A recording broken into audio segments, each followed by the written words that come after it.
if magpipili ba siya ng mga level 3 classes namin or if i-avail na yung 1999 which is the all access pass.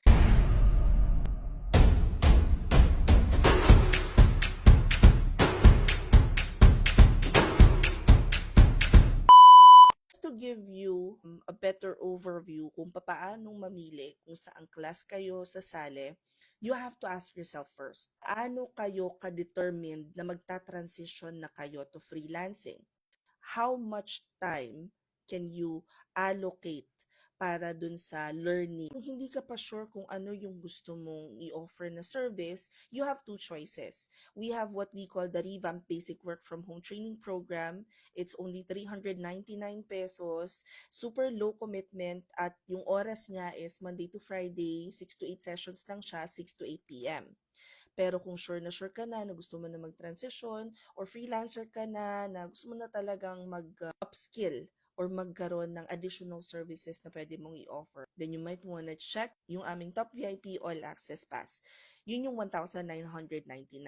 Isa sa mga bagay na every aspiring freelancers should consider is this going to help take me from point A to point B? Ano ba yung goals mo? Ano yung gusto mong ma-achieve out of this training? Were you looking to learn how to get the untapped client demographics? Or are you just someone na forward thinking? Gusto mong maging sustainable na yung freelancing business mo. If you guys are interested to join any of our classes, all you have to do is click the link in my bio dito sa profile ko. Pagkatapos, it will take you to this page. Pagkatapos, under open classes, makikita nyo na dyan lahat ng available namin, including the top VIP. So, kung ano top VIP kayo mag-join, i-click nyo lang yan, nandyan na yung information kung paano kayo magbabayad at mag-join. If nasa Instagram naman kayo, ito yung i-click nyo. At in case na hindi gumagana yung TikTok at Facebook, punta na lang kayo dito sa Facebook page ko.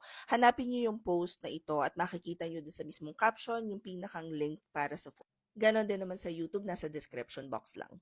Palagi yung tandaan nyo, lagi ko sinasabi na hindi mo kailangan ng training para maging freelancer, and the only reason you will be joining a mentorship program such as ours is because you want to learn from a freelancer kung ano yung ginagawa nila sa pang-araw-araw, how did they land their clients. You need someone who will guide you, and you need a more structured environment for learning. Also, just a heads up, kung yung 1999 ang kukunin nyo, puwersahan pong umattend doon ng training. So, mapipilitan kayo. Hope this helps. Comment any questions you guys have about working from home. Follow for more work from home chismis. Bye!